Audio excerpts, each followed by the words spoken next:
Hi YouTube family, thank you so much for visiting this channel and being part of this journey. And on this channel we talk about personal finance and investing, and today I'm going to share my insights on how it is like to invest in an index fund.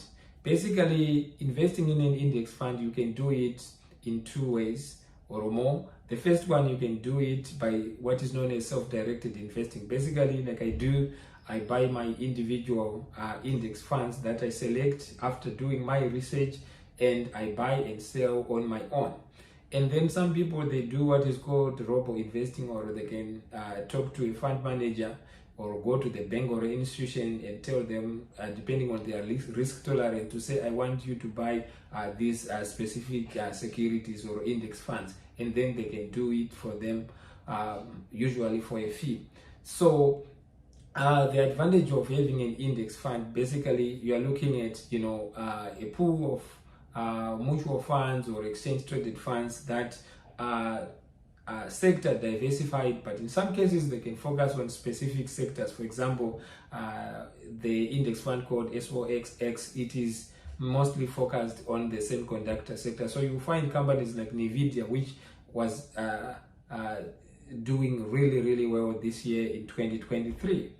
And you have index funds like the S&P 500 with the ticker name SPY, and you have a broad diversification of the portfolio, in the sense that there are different sectors. Like mostly it's heavily weighted on technology sector, with companies like Apple, Microsoft, Amazon constituting the majority of the portfolio. Even Tesla is also part of that, and in total, when I last checked, there were about 504 companies. And you look at even energy sector, utilities. So if one sector is not doing well, the other sector can cushion the return, overall return of the portfolio, which is very good. Unlike if you are especially invested in one company, if it goes bankruptcy, then it means your money might be lost. Or also, if it's not doing well, what it means, your return might be lousy.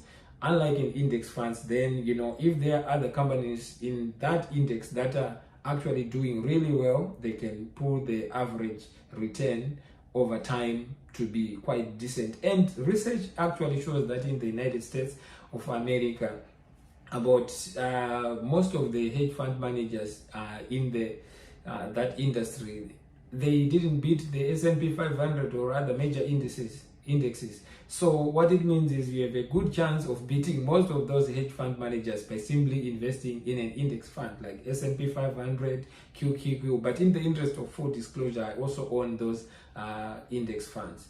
And it also comes with diversification of the risk and also tax efficiency, because it's a form of passive investing, in the sense that those fund managers, they don't actively buy and sell over time, which might potentially trigger tax liabilities. So it comes with potentially low tax bills. So I like doing that. And before I even look or think of investing in an index fund, I like to look at who is the manager, who is managing that fund, and what is their track record, because it's very important for me. I like people with integrity, with a good track record, and also that kind of gives me peace of mind, because I like to sleep peacefully knowing that my money is being well managed. And in conclusion, index funds, they've become very popular, but it is very important to do your own due diligence, and also look at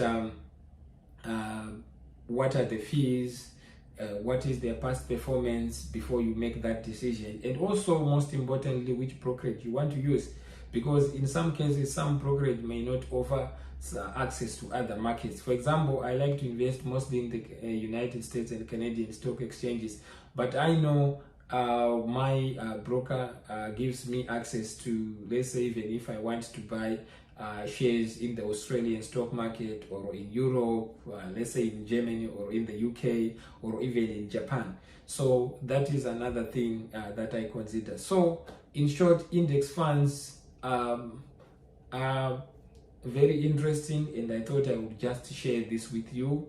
And that is for today. And please don't forget to subscribe so that you can follow up with content like this in the future. Thank you, and have